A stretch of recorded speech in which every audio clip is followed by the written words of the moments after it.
PCSO Lotto Draw, ititigil na. Ako, ito, nanawagan po si Senador Marcos na itigil muna ang PCSO Lotto Draw. Nung nangyari nung February 27, ito lang, na nagka-aberya na naman. At panoorin natin ang paliwanag ni Senator Amy Marcos tungkol dyan. Ito ang video. Kinakailangan, hanggat hindi na solve lahat yan, tigilan muna. Yung sinasabi nila na kailangan na ibalik na muna from start at ulitin. If that's possible, I think that's the only way to resolve it. Mahirap yung nawawala yung tiwala ng tao sa lottery. Mas lalong mahirap yung nakakalimutan ng mga pasimuno na yung pangalan nila charity. Dapat ibalik natin yung charity. Ano ba yung mga charitable works na kinakailangan gawin? Wag na yung mga kontratang may anomalya, yung mga software na laging nagkakaglitch, at saka yung mga mahiwagang algorithm na parating ending 9. Ba't ganun?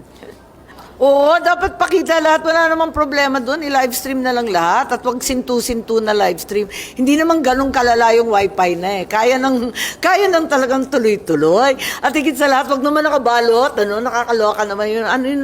Yung nanalo na hindi natin alam kung sino, na parang na-photoshop. Totoong tao ba yun? Ganon. Dapat pakita naman ng winner. Pag malaki mo, di ka naman mabi-BIR ka agad-agad eh. At hindi ka naman nanakawan ng lahat ng kapitbahay. Pakita naman yung face. Ano ba naman yun? Napaka-weird. Ako, ito, pabor ba kayo kung sakaling ipatigil muna, pansamantala, itong draw ng PCSO Lotto? Pero para sa akin, hindi yan dapat ang gawin nila. Kung hindi, palitan yung nasa PCSO. Palitan yung mga nandyan kasi sila yung nagkaroon ng issue at hindi natin alam kung totoo o hindi yung mga nananalo dyan.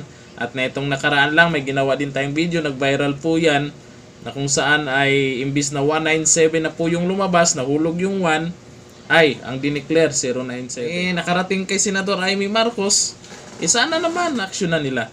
Kasi pag ipatigil kasi, sa totoo lang, malaki po ang naiambag na tulong ang PCSO talaga sa charity. Marami pong lumalapit dyan, maraming natulungan. Kaya para sa akin, ito opinion ko lang, hindi solusyon na ipatigil. Kung hindi, palitan yung mga tao dyan sa PSO kasi sabi-sabi ng iba, marami ng milyonaryo. Ayo, anong dapat gawin dito? Kakatapos lang na itong nakaraang na yung sa picture. Hindi pa naman tapos yun. Si Senador Rapi Tulfo lang ang tapos na siguro dahil nananahimik na. Senador Rapi Tulfo, akala ko atapang-atao ka. Nangyari na. Nandito na lang. Thank you. Bye-bye.